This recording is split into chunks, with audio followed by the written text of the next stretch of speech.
Sekda Kota Tegal resmi laporkan S.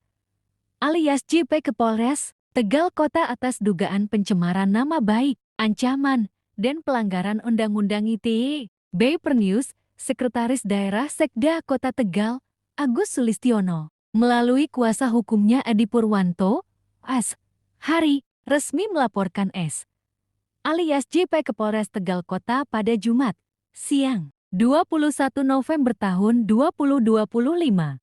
Pelaporan ini turut didampingi oleh Ketua Umum JNPKRI, Basri Budi Utomo, serta perwakilan Alais M. Abang Tidar, Eri Sujono dalam konvers di Polres Tegal Kota. Edi Purwanto S. Hari menjelaskan bahwa laporan pengaduan dilakukan terkait peristiwa hukum yang telah terjadi atas pelaporan klien kami di Kejaksaan yang telah diterima pada tanggal 6 November 2025 yang intinya klien kami merasa terganggu dan merasa nama klien kami dicemarkan. Laporan tersebut diajukan terkait dugaan pencemaran nama baik, unsur pengancaman, serta dugaan pelanggaran Undang-Undang Informasi dan Transaksi Elektronik UU ITE. Kuasa Hukum Sekda, Edi Purwanto, kembali menegaskan, kalau mau mengkritik pejabat boleh-boleh saja, namun jangan sampai ada pengancaman. Kata Edi, ada 3 poin penting yang disampaikan ke polisi. Yang pertama adalah dugaan adanya pencemaran nama baik. Yang kedua adanya ancaman. Dan yang ketiga terkait dengan Undang-Undang ITE. Jadi gini, kami dalam hal ini selaku kuasa hukum dari klien kami dalam melaksanakan tugas kewajiban kami dalam profesi, kami menyampaikan laporan pengaduan terkait peristiwa hukum yang telah terjadi atas pelaporan klien kami di Kejaksaan yang telah diterima pada tanggal 6 November 2025. Yang intinya dalam hal ini klien kami merasa terganggu, ya, merasa nama baiknya dicemarkan karena memang peristiwa sebagaimana dimaksud itu indikasinya adalah kekecewaan, ya, kekecewaan atas pengondisian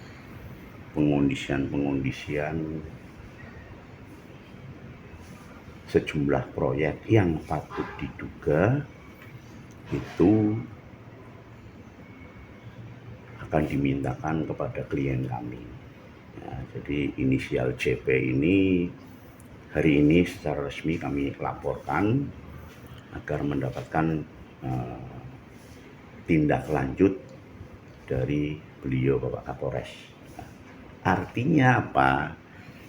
Secara profesional tugas dan tanggung jawab kami selaku penasihat hukum telah kami laksanakan hari ini dan selanjutnya menunggu perkembangan berikutnya. Seperti itu saja yang perlu kami sampaikan. Selain pasal pencemaran baik, pasal apa saja yang dilakukan? Jadi sebetulnya kami di sini menyampaikan ada 3 poin. Yang pertama adalah patut diduga adanya pencemaran nama baik. Yang kedua adalah memenuhi adanya muatan ancaman.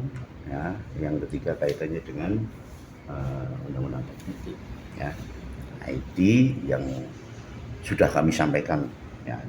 Nanti untuk lebih jelasnya monggo silahkan diklarifikasi kepada aparat penegak hukum karena memang dalam hal ini yang berhak menentukan dugaan pelanggaran atas tindakan sebagaimana dimaksud itu kan penyidik, bukan kami.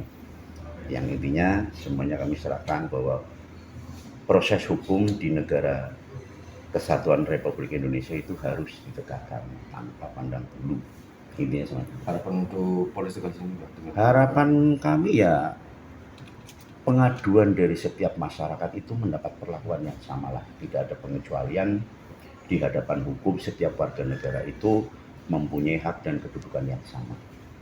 Begitu? Kliennya Cukup, siapa Pak?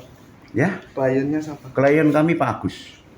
Yang Ya. dilaporkan berarti Kami dalam hal ini tidak menyebutkan jabatan karena memang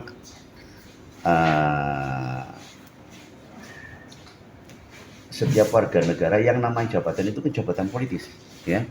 Jadi kami di sini hanya menyampaikan secara personal. Ya. Ewodene misalnya kan bahasanya ewodene yang bersangkutan itu menjabat sebagai pejabat publik dan seterusnya itu nanti pengembangan improvisasi yang disampaikan oleh penyidik. Cukup ya, kayak gitu aja ya. Agus Saya Dwi mohon ya, maaf. Pak. Ya. Agus Dwi. Yang dilaporkan itu JP Yang atau dilaporkan SI? inisial JP ya. Tadi resmi ya Pak laporkan ya? Hari ini resmi kita laporkan. Istilahnya pengaduan gitu ya Pak. Iya, pengaduan bukan laporan. Ya, pengaduan. Oke, cukup. Cukup ya. Di sela konvers, Ketua Umum GNPK RI yang juga turut hadir, Basri Budi Utomo, memberikan pernyataan tegas sebagai aktivis anti korupsi, sekaligus pendamping pelapor. Ia berharap penanganan kasus seperti ini dapat dilakukan cepat dan profesional tanpa adanya tekanan dari pihak manapun. Kami berharap setiap kasus segera ditangani sesuai prosedur hukum. Dan untuk kedepannya, jangan lagi ada ancam-mengancam, membuat opini yang menyesatkan, yang membuat masyarakat menjadi resah. Tegas Basri Budi Utomo. Ia juga menambahkan bahwa GNPK RI akan terus mengawal kasus ini hingga ada kepastian hukum dan rasa keadilan bagi semua pihak. Sebelumnya diberitakan di sejumlah media, JP melaporkan Direktur RSUD Kardinah Kota Tegal, Agus Dwi Sulistiantono yang sekarang menjabat Sekda Kota Tegal, serta Direktur CV Curtina Prasara, Indra Romansyah atas pengelolaan lahan parkir ke Kejaksaan Negeri Kota Tegal, di mana JP menduga akibat menjalin ikatan perjanjian kerjasama dengan lembaga yang belum memiliki legal standing dari Kemenkumham. Maka diduga terjadi tindakan gratifikasi sejak Maret tahun 2022.